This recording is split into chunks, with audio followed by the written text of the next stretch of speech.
आदरणीय अध्यक्ष महोदय, मैं आपसे निवेदन करना चाहता हूं।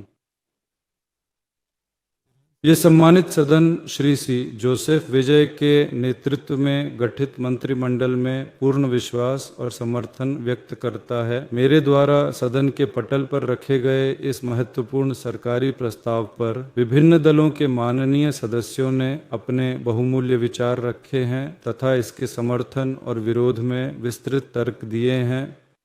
सबसे पहले मैं उन सभी सदस्यों का धन्यवाद करता हूं जिन्होंने चर्चा में भाग लिया। भारतीय राष्ट्रीय कांग्रेस पार्टी की ओर से बोलते हुए माननीय श्री राजेश कुमार जी ने न केवल इस प्रस्ताव का स्वागत किया बल्कि इसे धर्मनिरपेक्ष सरकार के समर्थन के रूप में भी बताया।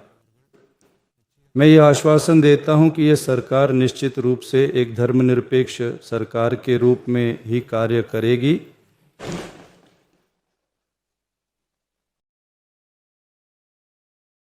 इसके बाद भारतीय कम्युनिस्ट पार्टी मार्क्सवादी की ओर से श्री आर ने संबोधित किया।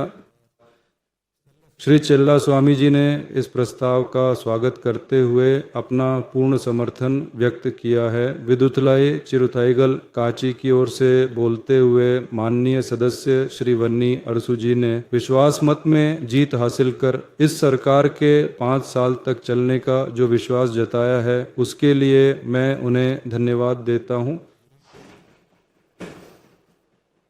यह सरकार केवल समर्थकों की नहीं है बल्कि यह विरोधियों की भी सरकार है। इस बात को रेखांकित करने के लिए मैं अपना आभार व्यक्त करता हूं। मैं ये आश्वासन देता हूं कि पिछली सरकारों द्वारा शुरू की गई सभी महत्वपूर्ण जन कल्याणकारी योजनाएं निरंतर जारी रहेंगी।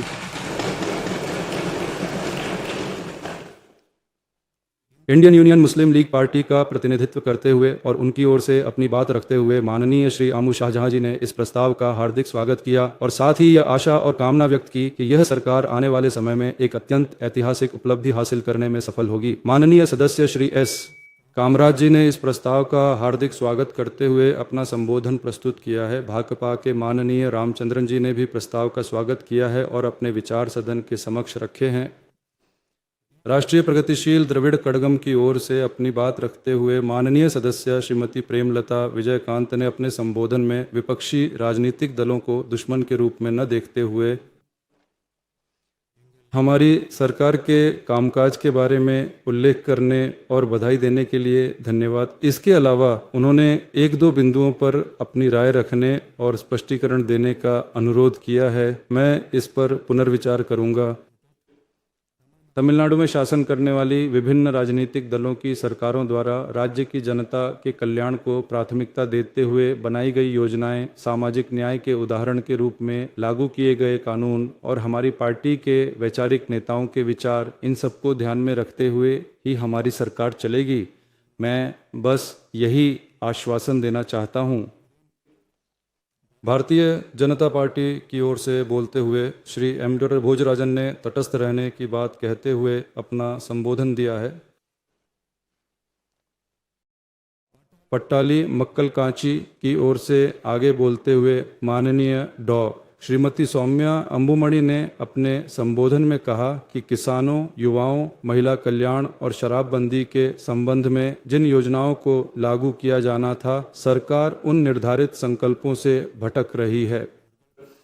महिलाओं की सुरक्षा के संवेदनशील मामले में सरकार किसी भी चूक को बर्दाश्त नहीं करेगी। फिर माननीय श्री ने सभा को संबोधित किया। तमिलन अंसारी आदरणीय माननीय श्री नित्यानंदन, माननीय डॉ M.H. जवाहरुल्ला, माननीय श्री एडप्पादी के पलानीस्वामी और अन्य सम्मानित सदस्यों ने अपने संबोधन के दौरान इस प्रस्ताव का कड़ा विरोध दर्ज कराया है। विपक्ष के नेता ने सदन से बहिर्गमन करने का निर्णय लिया है। माननीय श्री S.P. वेलुमणि जी ने प्रस्ताव का समर्थन करते हुए अपनी बात रखी है। माननीय सदस्य जिन्होंने यह विचार व्यक्त किया कि हमारी सरकार खरीद फरोख्त में शामिल है, मैं उनसे केवल एक बात कहना चाहता हूं। यह सरकार खरीद फरोख्त करने वाली नहीं बल्कि घोड़े की गति से काम करने वाली सरकार है।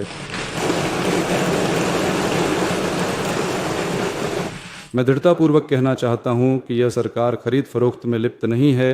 हमारे तमिलनाडु की प्रगति के लिए काम करने वाले नेताओं द्वारा दिखाए गए सिद्धांतों से रत्ती भर भी विचलित हुए बिना यह सरकार निश्चित रूप से चलेगी। इसलिए मैं सभी माननीय सदस्यों से अनुरोध करता हूं कि मेरे द्वारा प्रस्तुत इस प्रस्ताव को सर्वसम्मति से पारित करें और इसी के साथ मैं अपनी बात समाप्त करता हूं। अध्यक्ष महोदय, मैं निवेदन करना चाहता हूं। सबसे पहले मैं इस विश्वास प्रस्ताव के दौरान जनहित में कार्य करने वाली हमारी इस सरकार के प्रति अपना समर्थन व्यक्त करने वाले और अंतरात्मा की आवाज पर आधारित इस लोकतंत्र को मजबूत कर इसे विजयी बनाने वाले सदन के सभी माननीय सदस्यों का अपनी सरकार की ओर से हृदय की गहराइयों से हार्दिक आभार और धन्यवाद व्यक्त करना चाहता हूं। हाल ही में संपन्न हुए विधानसभा चुनाव में किसी भी गठबंधन का हिस्सा बने बिना एक स्वतंत्र दल के रूप में, एक विशिष्ट दल के रूप में, जन दल के रूप में, जनता से प्रेम करने वाले दल के रूप में और जनता द्वारा पसंद किए जाने वाले दल के रूप में हमने चुनाव लड़ा।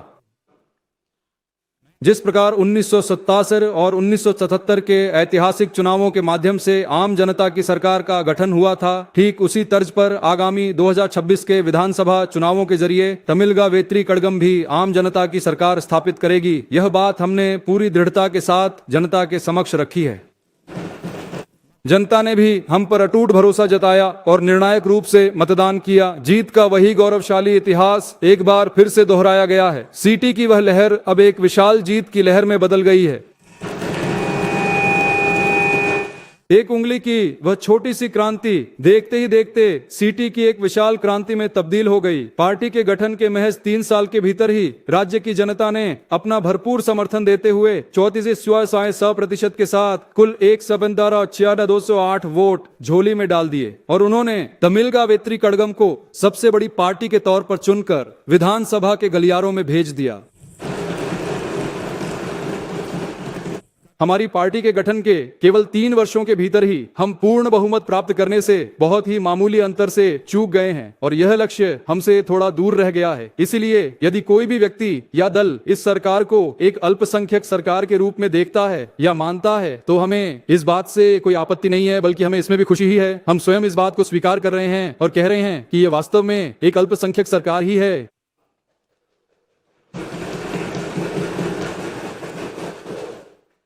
अल्पसंख्यकों की सुरक्षा को सही मायने में सुनिश्चित करने वाली सरकार ही है। इतना ही नहीं, यह सरकार सिर्फ एक वर्ग के लिए नहीं बल्कि माताओं, बहनों, बच्चों, बुजुर्गों, युवाओं, कर्मचारियों, शिक्षकों और मेहनती श्रमिकों यानी समाज के हर व्यक्ति के कल्याण के लिए समर्पित है। आज देशवासियों का इस सरकार पर जो अटूट विश्वास है वह इस अविश्वास प्रस्ताव के दौरान सदन में साबित हो गया है। इस महत्वपूर्ण अवसर पर सदन के पटल पर मैं अपनी सरकार की ओर से आपको कुछ आश्वासन देना चाहता हूं। हमारी पार्टी तमिलगा वेत्री कड़गम, पेरियार, कामराज, अंबेडकर, वेलु नचियार और अंजलि अम्मल जैसे महान नेताओं के आदर्शों और मार्गदर्शन पर चल रही है। मैं आश्वासन देता हूं कि यह जन सरकार अंतरात्मा वाला लोकतंत्र प्रदान करेगी। सामाजिक न्याय, समान न्याय और समान अवसर के साथ सच्ची और मजबूत लोकतांत्रिक व्यवस्था के साथ यह सरकार धर्मनिरपेक्ष सामाजिक न्याय की नीतियों पर चलेगी। इसमें रत्ती भर भी बदलाव नहीं होगा। हमारे इस गहरे विश्वास पर दिल से भरोसा करके मतदान करने वाले सभी आंदोलनों के नेताओं को, मैं उन आंदोलनों से जुड़े हुए सभी माननीय सदस्यों का एक बार फिर से हृदय की गहराइयों से आभार व्यक्त करता हूं। हमारे लिए सभी धर्म अपने धर्म के समान हैं। यहाँ रहने वाला हर एक व्यक्ति हमारा अपना है। हमारी नीतियों में वोट देने वाले और वोट न देने वाले किसी के भी बीच कोई भी भेदभाव नहीं किया जाएगा। यह सरकार किसी एक की नहीं, हम सबकी है। यह तो आम आदमी की सरकार है। यह सरकार जाति और धर्म की सीमाओं से परे है। यह भेदभाव न करने वाली सरकार है। यह संस्कृति की रक्षा करने वाली सरकार है। यह एक सभ्य सरकार है। यह राजनीतिक कारणों से किसी को भी किसी भी बात के लिए आहत न करने वाली सरकार है। वे धीरे धीरे सब कुछ समझ जाएंगे। इसीलिए जल्दबाजी में प्रतिक्रिया देने के बजाय हर काम को साहस के साथ पूरा करके सफलता प्राप्त करने वाली सरकार। ये सरकार पद या सत्ता के लिए नहीं बनी है। यह उन लोगों का कर्ज चुकाने के लिए बनी सरकार है जिन्होंने हम पर भरोसा किया है। ये सत्ता दिखाकर डराने वाली सरकार नहीं है। ये सबको साथ लेकर चलने वाली सरकार है। ये किसी के प्रति नफरत रखने वाली सरकार नहीं है। सबका हित और कल्याण करने वाली हमारी यह सरकार, हमारे लिए तो जनता ही सर्वोपरि है। जन कल्याण ही हमारा एकमात्र ध्येय और संकल्प है। अंतरात्मा की आवाज सुनने वाले आप सभी लोकतंत्र समर्थकों का मैं हृदय से आभार व्यक्त करता हूं।